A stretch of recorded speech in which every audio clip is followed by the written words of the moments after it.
les gens ne sont plus d'accord avec beaucoup de choses qui se passent, beaucoup de choses qui nous ont été imposées, une pensée, on finit par croire unique, la bien-pensante.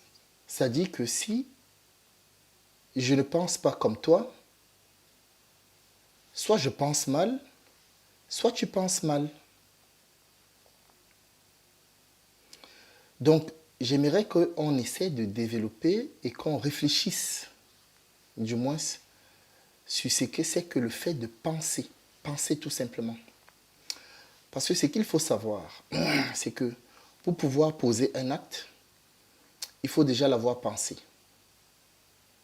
Et puisque tout émane de l'esprit qui véhicule la pensée, il faudrait qu'on ait déjà l'esprit juste. L'esprit juste, une âme juste, une pensée juste, dans un corps qui va forcément avoir des manifestations de cette pensée juste et donc qui aura un acte juste. Est-ce que c'est parce que c'est la majorité qui pense que quelque chose est juste que ce sera juste? Ce que je pense n'est pas forcément quelque chose qui ira ou qui sera en harmonie ou en convenance avec ce que toi tu penses. Ça ne veut pas dire pour autant que ma pensée, elle n'a pas du sens ou que ta pensée n'a pas de sens. C'est ça en réalité l'origine de nos mots, nos différences, l'acceptation de nos différences ou pas. Parce qu'au final, tu es ce que tu penses. On dit qui sème une pensée crée un acte. Qui sème un acte crée une habitude. Et c'est à partir de ton habitude que les gens vont dire Jules, il est comme ci ou Jules, il est comme ça. Et c'est à partir de cette habitude que tu vas te fabriquer une destinée. Les gens, ils appellent ça le hasard. C'est vrai que dans l'essentiel, il y a ce qu'on appelle un potentiel. Le potentiel, il n'est pas neutre. Il possède toutes les possibilités. Donc, je peux naître avec une cuillère en or dans la bouche. Je peux naître avec une maladie qui m'handicape dès ma naissance. Ça, je le sais. Mais je ne vous parle pas de ça. Je vous parle du fait que lorsque on a l'occasion, la chance, la faculté de pouvoir avoir un organisme en harmonie avec notre esprit, qu'on peut considérer dans notre commun des mortels comme un être humain normal. Comment se fait-il qu'un être humain normal se retrouve en guerre avec un autre humain normal? Je vous dis ça pourquoi? Parce que si on n'arrive pas à se poser des questions essentielles, tout ce que nous faisons, c'est du folklore. Alors, ce sur quoi je voulais attirer votre attention, c'est que, de toute façon, un être humain ne peut pas être empêché de penser. La pensée, c'est votre liberté. Voyez-vous? Les seules personnes à qui on a enlevé cette possibilité de penser, ils ont donné leur consentement. Ils ont ce qu'on appelle vendu leur âme. Et donc, ils ne sont plus maîtres d'eux-mêmes. Ils appartiennent à quelqu'un d'autre. Vous les voyez, vous avez l'impression qu'ils sont libres, ils sont manipulés. Leur esprit même est manipulé. Ce qu'on appelle posséder, quelqu'un qui est téléguidé. Maintenant, ce qu'il faut savoir, c'est qu'on induit des gens en erreur. On leur fait croire qu'ils pensent que ce sont eux qui pensent que ce sont eux qui sont maîtres de ce qui se passe. En réalité, non. C'est ce qu'on appelle les idiots utiles. J'ai dit, quand deux éléphants se battent, c'est là que les vérités sortent. Et nous, en fonction de nos penchants, on relaie ce qui nous arrange. Donc, on joue l'idiot utile pour X ou pour Y éléphant. Mais ce n'est pas là l'essentiel. L'essentiel, c'est de se poser la question sur le fait même d'être dans un contexte qui nous oblige à avoir de telles attitudes. Je ne sais pas si c'est avéré. Un monsieur comme Étienne Chouard, il y a eu plusieurs tentatives de le faire passer pour un extrémiste. Moi, je ne le vois pas du tout comme ça. Quand vous écoutez ses analyses, rien ne laisse paraître que c'est quelqu'un qui est un extrémiste. Et quand j'entends pas extrémiste, c'est le mot péjoratif qu'on a donné, c'est l'expression négative qu'on a donnée à ce terme. Parce qu'on peut être un extrémiste dans la perfection aussi. Le système en lui-même s'est bâti sur du sang. Le système dans lequel nous sommes, c'est un système qui est alimenté par le sang. On ne peut pas revendiquer d'être mieux dans un tel système. Ce système, il est fait pour vous rendre servile. Et quand vous vous révoltez contre ce système, le système vous demande de prendre des décisions vous-même pour votre propre servitude. J'ai fait un post là déjà aussi sur ce que c'est que le salariat. Le salariat est l'une des formes d'esclavage par excellence parce que l'esclave donne son consentement. À l'époque de l'esclavage, l'esclave savait qu'il était esclave. Son esprit était libre. Il se battait pour être libre, physiquement. Au jour d'aujourd'hui, l'esclave ne sait pas qu'il est esclave. Il se bat pour être encore plus esclave. Son corps est libre, mais son esprit est prisonnier. Quand j'entends des gens dire on veut un meilleur pouvoir d'achat, ça me fait beaucoup de peine. Parce que ce n'est pas ça le problème. Quand j'entends les gens dire on veut plus de démocratie, ça me fait beaucoup de peine. Parce que ce n'est pas ça le problème. Tant que nous sommes dans ce système, nous sommes esclaves. Si nous demandons plus de pouvoir d'achat, on va aller acheter 2 télés, 3 télés, 10 vêtements, une grosse maison. Ça enrichit qui en fait? Ça enrichit le système. Ça développe davantage le système. Ne parlons même pas des individus. Parce qu'on dit qu'on enrichit les gens en allant acheter. On ne les enrichit pas, on les donne plus d'emprise sur nous. Ce n'est pas la même chose. On leur donne plus d'emprise sur nous parce qu'on développe davantage leur système qu'ils ont mis en place.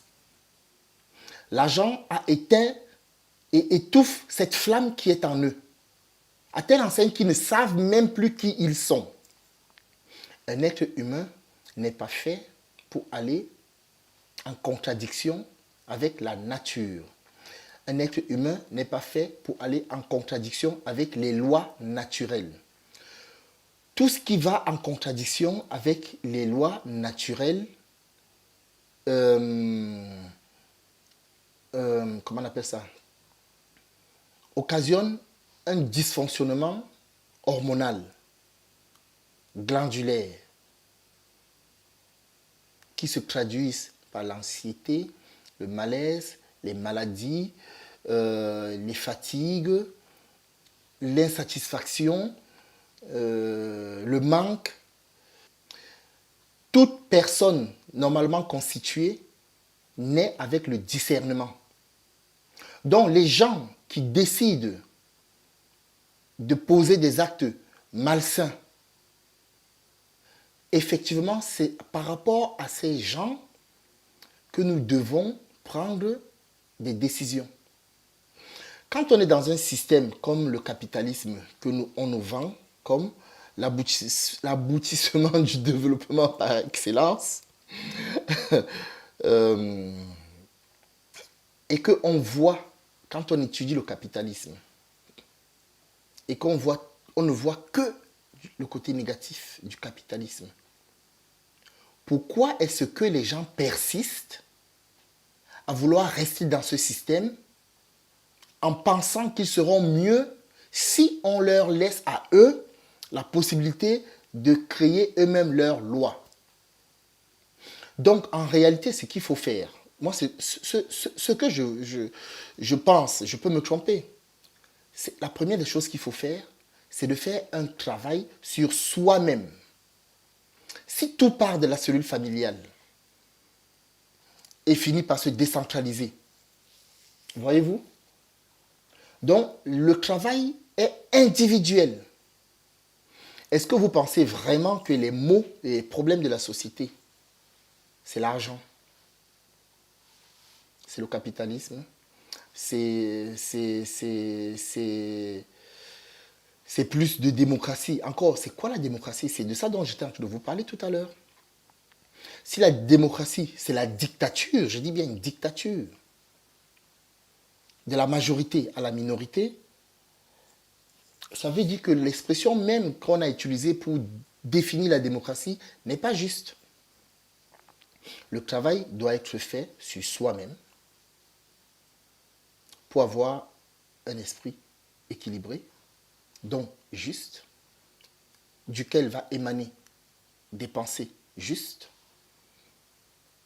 qui vont animer un corps qui va manifester la justice. Puisque le corps, c'est un outil par lequel l'esprit se manifeste. Contrairement à ce que les uns et les autres essaient de vous faire croire. C'est ça qu'on appelle nier le fait que tu es un être humain souverain. Donc, j'aimerais que, au-delà de nos différends, au-delà de nos problèmes matériels, que nous puissions de temps en temps nous interroger sur ce type de sujet. Je souhaite donc qu'au-delà de cette manifestation, au-delà de cette révolte, au-delà de cette révolution, que vous compreniez une chose. Si on se bat pour être mieux dans ce système, c'est un combat stérile. D'avance, il est perdu. Ça ne va que faire que répéter le cycle dans lequel ce système se développe, grandit et s'impose à nous. C'est la seule chose que vous allez réussir à faire. Vous allez réussir à le maintenir en vie. Donc, quand on dit même que les gens sont radicaux, des extrémistes, des ceci, des cela, normalement, on devrait être extrême pour pouvoir casser ce système. On devrait être radical pour pouvoir casser ce système. Et radical, ce n'est pas péjoratif, ce n'est pas négatif. On devrait être radical contre les injustices. On ne devrait pas être tolérant. Donc, du coup, radical n'est plus négatif quand on pense comme ça. On peut comprendre que le système nous abrutisse. On peut comprendre que le système nous rend ignorants. Mais on ne peut pas comprendre que la lumière qu'il y a en tout un être humain, qui te permet d'être ton bas âge, de discerner le bien du mal, on ne peut pas comprendre que tu viennes nous faire croire que toi, tu ne l'as pas. Tu sais quand tu fais du mal. Tu le sais parfaitement. Mais on a permis au système, nous avons permis au système de nous abrutir à telle enseigne qu'on n'y pense plus. Donc, on pose même des actes négatifs. Ça devient normal, ça devient la mode, ça devient... Voilà, ben, je ne pouvais pas faire autrement. Mais tout se paye, tout se paye, tout se paye. Tout ce que tu fais, tu récoltes. Tout ce que tu fais, tu récoltes. Il y a ce qu'on appelle des images subliminales. On vous fait acquiescer les choses sans que vous ne vous rendiez compte. Il y a ce qu'on appelle de la manipulation indirecte. On vous fait faire des choses et vous pensez que c'est vous qui êtes en train de les faire. Les gilets jaunes ont développé une force. Eux-mêmes, ils ne se rendent pas compte. Une force. Un puissant égrégore qui peut faire basculer la situation et aider à ce que les choses se passent dans le bon sens. Les gilets jaunes permettent la divulgation de la vérité, la disponibilité de l'esprit des uns et des autres. Les gens ouvrent les yeux. Donc c'est progressivement que les choses se feront. Déjà, une prise de conscience, au-dessus d'une prise de conscience, une autre prise de conscience, et on finit par arriver à des choses essentielles. La démocratie est née pour organiser et structurer la domination et les spéculations et le fonctionnement financier. L'un ne va pas sans l'autre. Donc là, on est en train de vous demander d'organiser votre propre servitude, en fait. Quand je vous demande de changer de système, de changer de paradigme, c'est parce que celui dans lequel on est ne pourra jamais, mais alors à tout jamais, être une solution à ton évolution.